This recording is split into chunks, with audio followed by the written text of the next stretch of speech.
যে ইসরায়েল গাজাকে ধ্বংসস্তূপে পরিণত করেছে, সেই ইসরায়েলই আজ জ্বলছে ভয়াবহ দাবানলে। শহরের পর শহর গ্রাস করছে আগুন।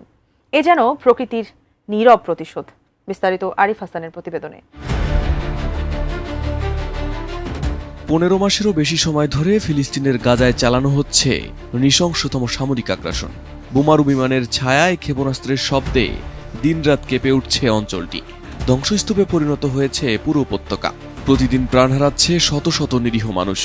রেহাই পাচ্ছে না নিষ্পাপ শিশুরাও। এখন পর্যন্ত নিহতের সংখ্যা 51,000 ছাড়িয়ে গেছে।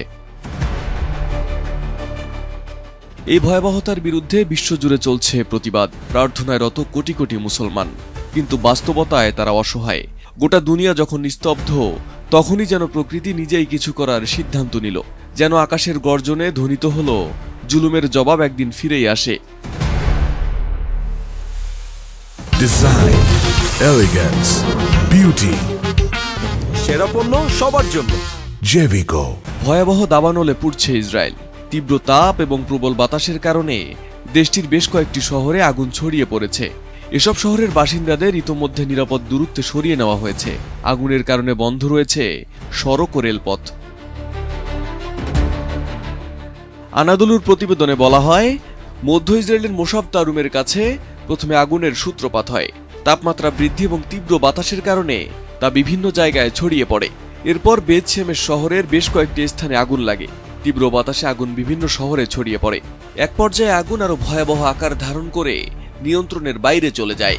এছাড়াও এস্তাওল, বেইতমের এবং মেসিলাত জিয়ন শহর থেকে বাসিন্দাদের সরিয়ে নিয়েছে। ভয়াবহ আগুনের ফলে সড়কের গাড়ি চালকরা তাদের যানবাহনকে ফেলেই শহর ছাড়তে বাধ্য হন। দাবানলের স্থান থেকে 25 কিলোমিটার দূরে জেরুজালেমের আকাশও ধোঁয়ায় আচ্ছন্ন। হ্রাস পেয়েছে বাতাসের মানের স্তর। পরিস্থিতি এতটাই বেগতিক যে আগুন নেভাতে হিমশিম খাচ্ছে দমকল কর্মীরা।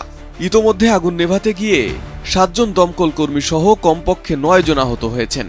জনসাধারণকে সাবধানতা অবলম্বন করতে এবং ক্ষতিগ্রস্ত এলাকা থেকে দূরে থাকার নির্দেশ দিয়েছে পুলিশ। দাবানল ছড়িয়ে পড়া এলাকা থেকে জেরুজালেমে যাওয়ার গুরুত্বপূর্ণ সড়ক বন্ধ করে দিয়েছেন তারা। এমন পরিস্থিতিতে টালমাটাল ইসরায়েলি শাসক বেনিয়ামিন নেতানিয়াহু অ্যাডহক কমান্ড সেন্টারে বসেছেন জরুরি বৈঠকে।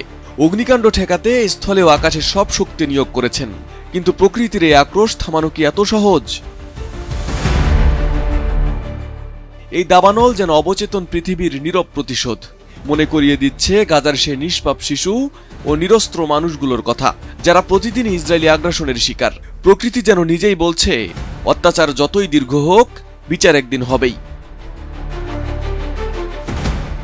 Arif Hasan, ATN news.